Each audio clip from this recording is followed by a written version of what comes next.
नमस्कार मंडळी, मराठी भूतांच्या गोष्टी या युट्यूब चॅनलवर आपलं स्वागत. आजच्या आपल्या कथेचा विषय आहे पिंपळ.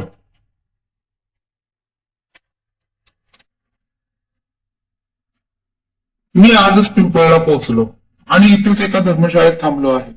सध्या मी त्या पिंपळाच्या झाडाखाली आहे, ज्याच्यामुळे या गावाचं एवढं नाव झालं आहे. आणि या पिंपळाच्या झाडामुळे या गावाचे नाव पिंपळ असं पडलं होतं. हे गाव जैसलमेर पासून जवळ 150 किलोमीटर अंतरावर आहे. आणि या गावाला बघूनच असं वाटतं की अजूनपर्यंत सरकार इथपर्यंत आलेले नाही. जवळ 200 घरं असलेल्या या गावात काही चांगल्या सोयीच नाहीत. जसं टीव्ही, कॉम्प्युटर, मोबाईल तर लांबचीच गोष्ट आहे. इथे वीज पण दिवसा फक्त 3च तास असते. हे एका इंडियन फिल्म मध्ये दाखवल्या जाणाऱ्या एका गावापैकी एक आहे. चारही बाजूला वाळूच वाळू आणि डोक्यावर मडकं उचलून जवळच्या विहिरीतून पाणी भरणाऱ्या बायका. गावापासून जवळजवळ 3 किलोमीटर लांब वाळवंटाच्या मध्येच हे पिंपळाचं झाड आहे.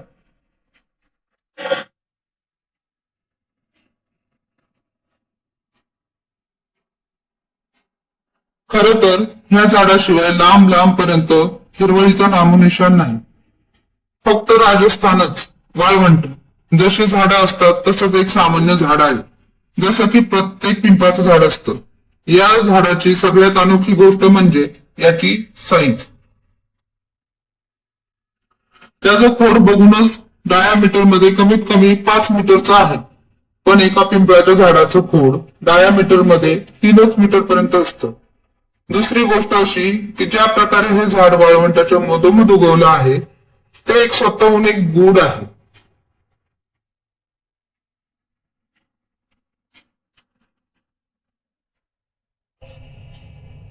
इथे लांब लांब पर्यंत पाण्याचे नामोनिशाणही नाही.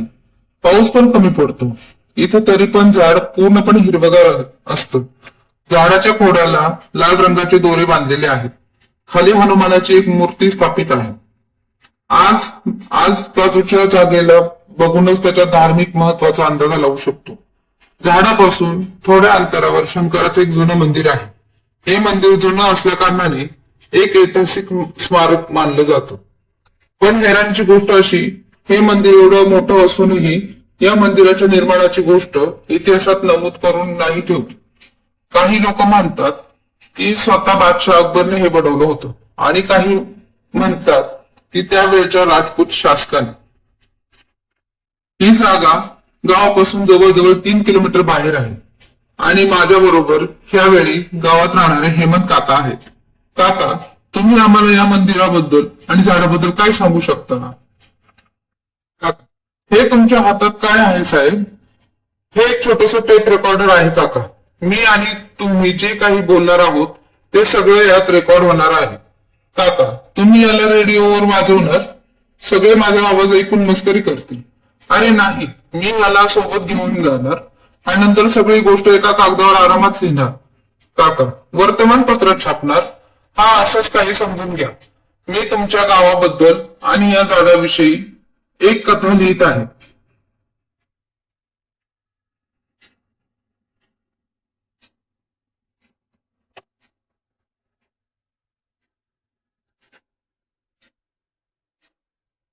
तुमच्या आणि माझ्यामधील संवाद मी परत जाऊन आरामात ऐकणार आणि मग आरामात लिहिणार.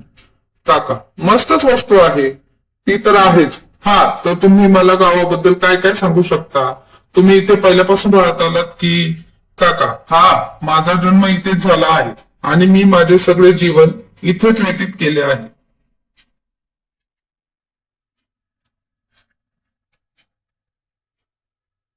या गावाचं नाव पिंपळ कसं पडलं? काका, आता ही तर माझ्या जन्माआधीची गोष्ट आहे. एवढं मला माहित आहे की पहिले या गावाचं नाव काही वेगळंच होतं. पण नंतर सगळे या पिंपळाच्या झाडाविषयी बोलू लागले आणि हळूहळू सगळ्यांनी गावाला पिंपळगाव बनवून टाकलं. पहिले गावाचं नाव काय होतं? काका, हे तर मला पण माहित नाही. खूप जुनी गोष्ट आहे ही.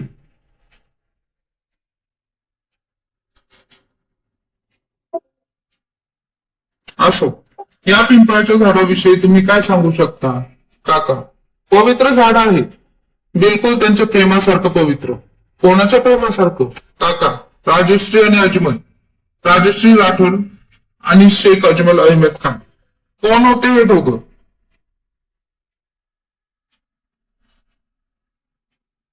राजश्री इथल्याच एका राजवाड्याची मुलगी होती आणि अजमेर बादशाह अकबरच्या फौजेमधला एक शिपाई होता.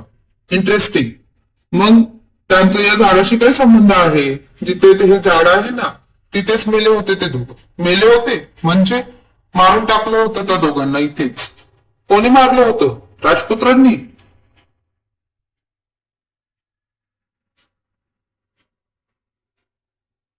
का? पूर्ण गोष्ट सांगायला मला. आता मुघल आणि राजपुत्रांच्या मधले युद्ध कोणाला नाही माहित. त्या जमान्यात ही सगळी जागा राजपुत्रांच्या नावाने ओळखली जात होती आणि मुघलांची पण इच्छा होती की ही जागा त्यांच्या जागांमध्ये सामील होऊ. आणि इकडच्या राजा मुघलांसमोर आपली मान खाली झुकवणार म्हणजे हे राजपुत्रांच्या आणबाणाच्या विरुद्ध होतं. राजपुत्रांच्या आणबाणाच्या विरुद्ध होतं. हा वाचलं होता शाळेच्या पुस्तकांमध्ये. मग आता ह्या सगळ्यांच्या रागांमध्ये कसं काय प्रेम झालं कोणाच ठाऊक. पण ते दोघं पण दुश्मनांमध्ये जेव्हा बादशाह अकबरने राजपुत्रांकडे मित्रत्वाचा हात पुढे केला तेव्हा काही जणांनी स्वीकार केला आणि काहींनी नकार दिला. आणि त्याच्या राजपुत्र राजाचं वास्तव होतं, त्यांनी पण मित्रत्वाचा हात स्वीकारला. तेव्हा हात मिळाले तेव्हा इथे मुघलांचे येणे जाणे सुरू झाले. असंच एकदा इथे आला अजमल अहमद खान. तो अकबरच्या सेनेतील शिपाई होता. आणि मग देव जाणो कसं त्याचं राजश्री राठोडशी प्रेम झालं. राजश्री कोण होती? राजकुमारी होती ती इथली. बोलतात की भरपूर सुंदर होती. एवढी सुंदर की तिच्याविषयी बोलणे म्हणजे सूर्याला प्रकाश दाखवण्यासारखे होईल.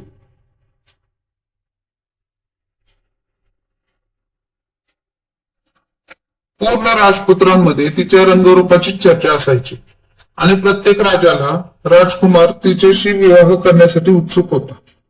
मग अजमलचे प्रेम एकतर्फी होतं? नाही, हीच तर कमालीची गोष्ट आहे. प्रेम दोघंही एकमेकांवर सारखेच करायचे. जशा प्रकारे तो राजश्रीला प्रेम करायचा त्याच प्रकारे ती पण त्याच्यावरती फिदा होती.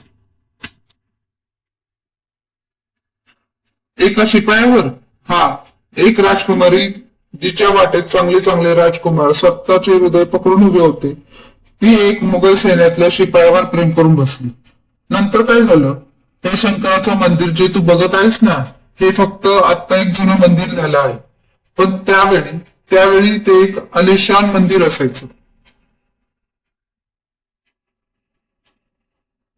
प्रत्येक पौर्णिमेच्या रात्री इथे शंकराची भव्य पूजा होत होती. सगळे राजे राजवाडे इथे यायचे. लोक सांगतात त्या प्रेमी जोड्याने पण हीच जागा आणि ह्याच रात्री मिलनाचा दिवस बनवला होता. राजश्री एक राजकुमारी होती आणि अजमल एक शिपाई. सगळ्यांसमोर ती एकमेकांना भेटणे म्हणजे संभव नव्हते. म्हणून ते दोघं लपून छपून इथे भेटायचे. प्रत्येक पौर्णिमेच्या रात्री राजश्री तिच्या घरच्यांबरोबर इथे यायची आणि अजमल एका हिंदूचा वेश बदलून आग्र्यावरून इथे यायचा. आग्र्यावरून इथे, ते पण त्या दिवसात? पुष्कळ दिवस लागत असतील ना त्याला. प्रेमात आंधळा होता साहेब. आपल्या प्रेमासाठी प्रत्येक पौर्णिमेला आपला वेश बदलून इथे यायचा. वेश बदलून का? कारण तो एक मुघल होता, मुसलमान. जर तो असाच आला असता तर पहिले इथल्या लोकांना शंका आली असती की एक मुसलमान प्रत्येक पूजेला हजर का असतो. आणि दुसरा मुघलांना शंका आली असती की आपला एक शिपाई का एवढा लांब हिंदूंबरोबर पूजामध्ये सहभाग घ्यायचा. खरी गोष्ट आहे नंतर कोणालाच माहित नाही की किती वर्ष चाललं. त्या दोघांचं काय समजलं कसं? असं बोलतात ना, इश्क और मुश्क चिपाई नाही छपते. आणि ती तर एक राजकुमारी होती. कधी ना कधीतरी ही गोष्ट कळलीच असते. सांगतात की पूजेनंतर 2-3 दिवस मंदिरामध्येच थांबायची. ह्या कारणाने किती दाखवायची की मी शंकराची किती मोठी भक्त आहे. पण खरं तर हे होतं की ती इथे थांबून अजमल बरोबर आपला वेळ घालवायची. नंतर एक दिवस त्यांना कोणीतरी सोबत असताना बघितलं आणि ही गोष्ट पोचली राजश्रीच्या वडिलांपर्यंत. त्याने त्यांना बघितलं, लगेच अजमलला ओळखलं. तो एक मुघल आहे की ही गोष्ट तेव्हाची आहे जेव्हा बादशाह अकबरने महाराणी जोधाबाई बरोबर लग्न केलं होतं. या गोष्टीमुळे त्यावेळेस राजपुत्रांमध्ये खूप आक्रोश होता.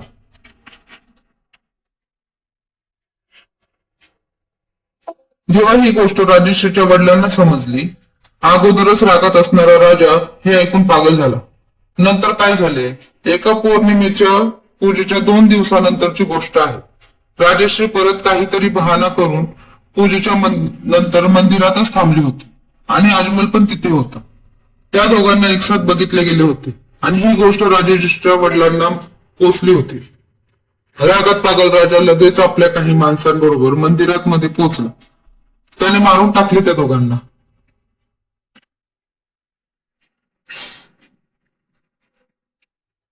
बोलतात की तो रात्रीच्या वेळी इथे पोहोचला आणि जेव्हा तो आला तेव्हा ते दोघं प्रेमी इथे वाळवंटाच्या एका टोकावरती आपल्यातच मग्न होते. राजा आला होता अजमलला मारायला, पण आपल्या मुलीला अशा अवस्थेत एका मामुली शिपायाच्या भाऊपाशात बघून तो स्वतःवरचा आपा हरवून बसला आणि त्याच वेळी त्याने अजमलच्या बरोबर आपल्या मुलीला पण मारून टाकले. त्यानंतर काय झाले कोणास ठाऊक. वेळेप्रमाणे सगळं बदलायला लागलं. ते मुघल साम्राज्य, ते राजवाडे सगळं संपलं. बस राहिले हे पिंपळाचे झाड. पिंपळाच्या झाडाची गोष्ट अजूनपर्यंत मला समजली नाही. त्या पूर्ण गोष्टीत त्या झाडाचा काय संबंध? जिथे या झाडाची मुळं आहेत ना साहेब, तिथे त्या 2 प्रेमीचे रक्त पडले होते. त्यांच्या मरणाच्या काही दिवसानंतर इथे या बाळूत पिंपळाचं झाड उगवलं. माहित नाही. जर तुम्हाला वाटते की हे पिंपळाचे झाड अकबराच्या वेळेपासून येते आहे, नाही, हे वालं झाड तर माझ्यासमोर मोठं झालं आहे. जेव्हा जुनं झाड मरायला येतं तेव्हा ठीक त्याच्या बाजूला एक नवीन झाड उगवतं आणि जुन्या झाडाची जागा घेतं. मग इथे पहिलं झाड दुसरं झाड होतं. जेव्हा मी छोटा होतो तेव्हा माझ्या समोर ते झाड मेलं आणि आपला आप हळूहळू तुटून गेलं. असं तुटलं जसं काही मातीचं बनलं आहे आणि हळूहळू असे वाटले मातीच पडते आहे. त्याच्या जागी हे नवीन झाड उगवलं. पिंपळाचंच का? कोणतं दुसरं झाड का नाही? निसर्गाचं देणं आहे साहेब. आणि दुसरं झाड पण का पिंपळाचं का नाही? जर वडाचं झाड असतं तर तुम्हीच बोलला असतं आंब्याचं का नाही? चिकूचं असतं तर तुम्ही बोलला असतं सफरचंदाचं का नाही? हे तर निसर्गाचं देणं आहे साहेब. तर गावाच्या लोकांनी या झाडाबद्दल काय मत आहे? लोकांचं म्हणणं आहे की ज्या प्रकारे हे झाड वाळवंटाच्या मध्ये आपली हिरवळ देऊन उभं आहे,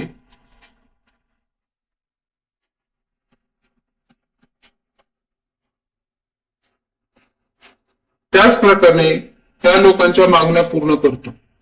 त्यांचा त्रास दूर करून त्यांच्या दुःखी जीवनात परत हिरवळ प्रदान करतो. तुम्ही विश्वास ठेवता ह्या सगळ्या गोष्टींवर? बिलकुल करतो. तर याचा अर्थ असा की राजश्री आणि अजमल मेल्यानंतर पण लोकांच्या मागण्या पूर्ण करतात. स्वतः निघून गेले आणि त्यांच्या पाठी एक पिंपळाचं झाड सोडून गेले.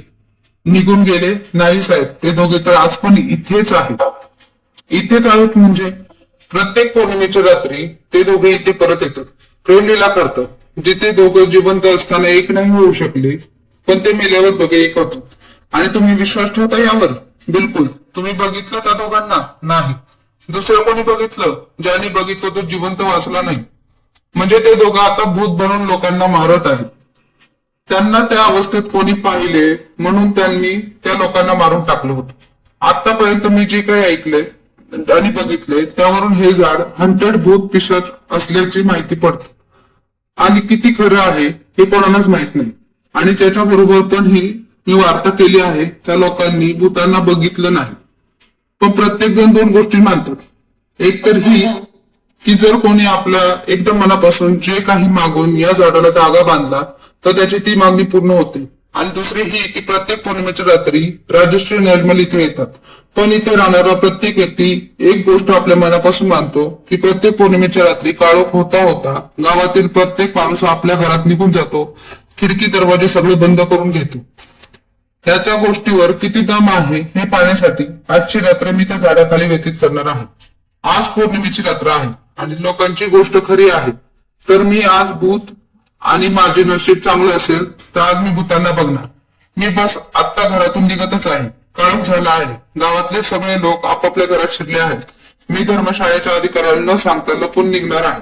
कारण मला असं नाही करायचं की गावातली लोक माझ्यापासून नाराज हो. रात्रीचे 10 वाजले आहेत. मी यावेळी झाडाखाली बसलो आहे आणि चारही बाजूला चंद्राचं चांदणं पसरलं आहे. खूप सुंदर देखावा आहे. चांदण्यात चमकणारे वाळूचे कण, थंड हवा, मध्येच उभा एक एकटं झाड आणि त्याच्या बरोबर एक जुनं मंदिर. रात्रीचे 12 वाजले आहेत. दिवसा जेवढी गरमी होती तेवढीच रात्री थंडी आहे. आतापर्यंत असं काही निदर्शनास आलं नाही, जेणेकरून मी आपल्या भूत बघण्याचं स्वप्न पूर्ण झाल्यासारखं समजू शकेन. फटाफट चालण्याच्या पावलाचा आवाज आला. मी यावेळी मंदिराकडे जात आहे. माहित नाही ही माझी भुरळ आहे की खरोखर, पण मला मंदिरातून कोणाच्या तरी हसण्याचा आवाज ऐकायला आला आहे. एका मुलीच्या हसण्याचा आवाज, हळू बोलण्याचा आवाज. ही माझी भुरळ नव्हती.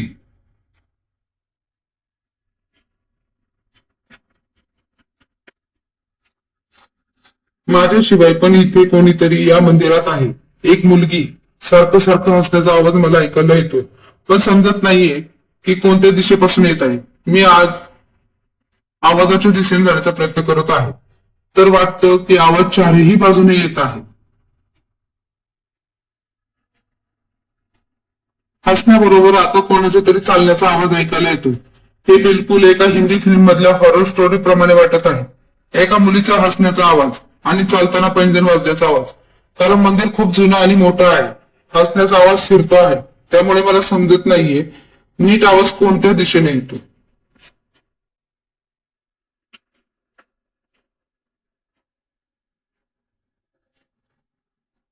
मला आता एका माणसाच्या बोलण्याचा आवाज ऐकायला आला आहे. मुलगी एकटी नाहीये, कोणी मुलगा पण तिच्या बरोबर आहे. जर मी गावच्या लोकांची ही गोष्ट खरी समजली तर ही दोघं राजश्री आणि अजमल असायला हवेत. पण असो, थोड्या वेळेत माहिती पडणार.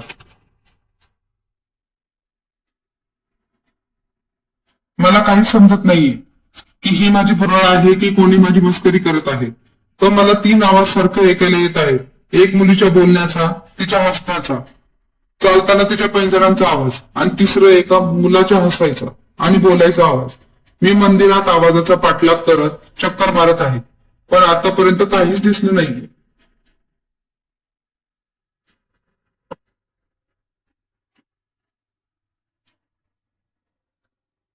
मी आता एका भिंतीच्या पाठी लपून उभा आहे आणि माझ्या समोर जे मला दिसत आहे ते मला नाही माहित की ते कसं सांगू. समोर मंदिराच्या मध्ये एक तलावाच्या किनाऱ्यावर एक मुलगा उभा आहे. जवळजवळ 6 फूट उंच, लांब आणि रात्र कसल्या कारणाने मी त्याचा चेहरा पण बघू शकत नाही. याची सगळ्यात खास गोष्ट म्हणजे त्याचा पेहराव.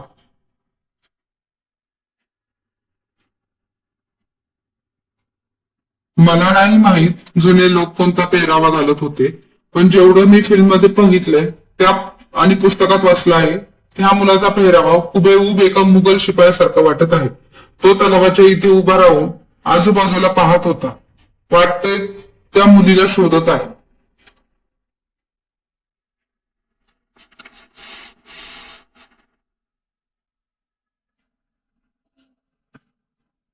हे जर मला घाबरवण्याचा किंवा धोका देण्याचा प्रयत्न करत आहे वा कोणी माझ्याबरोबर मस्करी करत आहे, तर यावर मी भरपूर मेहनत घेतली आहे. मी आत्ता पण लपलेला आहे आणि आता त्या मुलाबरोबर ती मुलगी पण आहे. मी एकदम स्पष्ट त्या दोघांना पाहू शकत नाही, कारण मला माहित नाही समोर जे होतं ते काय आहे. काय मला टाळी वाजत बाहेर यायला हवं की जे चाललंय ते तसंच चालू द्यावं, हे मला माहित नाही. मी त्या दोघांचा चेहरा आत्ता पण पाहू शकत नाही. रात्र असल्या कारणाने मला त्यांचे फक्त कपडे साफ दिसत आहेत, पण त्यांचे चेहरे लपलेले आहेत. मुलीने कोण्या जुन्या राजकुमारी सारखे कपडे परिधान केले आहेत आणि एवढं सोनं अंगावर घातलंय की चालत असताना त्यांचा आवाज छान छान ऐकू येत आहे.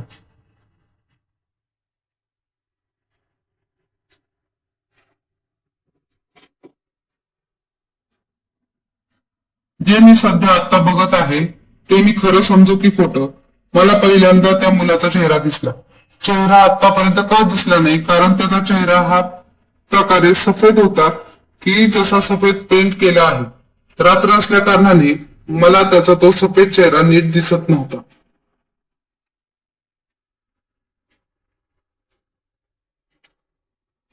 मला त्या दोघांनी बघितलं आहे. मी त्यांचे फोटो काढण्याचे प्रयत्न केले आपल्या मोबाईलवरती, पण फ्लॅश ऑफ करायचा विसरलो. फ्लॅशमुळे त्या दोघांनी मला बघितले. मी मंदिरातून निघण्याचा प्रयत्न करत आहे.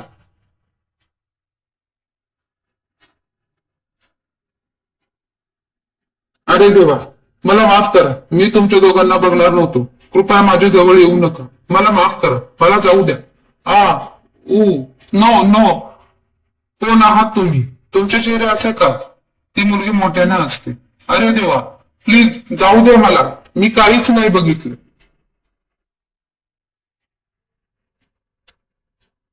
लांब राहा माझ्यापासून. माझ्या जवळ येऊ नकोस व हात मला लावू नकोस. लांब राहा माझ्यापासून. No no. आ आ. श्वास कोंडल्याचा आवाज आणि माझा गळा दाबला. तो स्पर्श खूप थंड होता. तुमचे हात, तुमचे चेहरे, तुमचे डोळे. रडण्याचा आवाज. जाऊ दे ना मला. मी काहीच नाही पाहिले. अरे देवा. No no no. हळूहळू लांब सरपटत जाणारा आवाज. मुलीच्या हसण्याचा आवाज, पेंजनाचा आवाज, रडण्याचा आवाज. त्यानंतर सगळं शांत आहे साहेब. रेकॉर्डिंग होत राहिली आणि टेप संपली. पण काहीच आवाज नाही आला. एका हवालदाराने इन्स्पेक्टरकडे बघून बोलला. इन्स्पेक्टर उठून जवळ आला. त्याचा मोबाईल पण भेटला आहे. त्या रात्रीचे हे एक चित्र आहे त्या मंदिराचं. बघा. हवालदाराने एक चित्र ओपन करून मोबाईल इन्स्पेक्टरला दिला.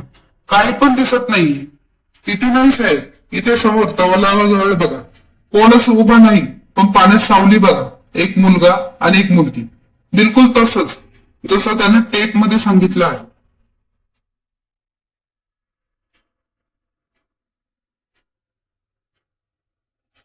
टेप कुठे भेटला? इन्स्पेक्टरने विचारलं. मंदिरात पडलेला भेटला साहेब. आणि त्याचा मृतदेह पिंपळाच्या झाडाखाली सापडला.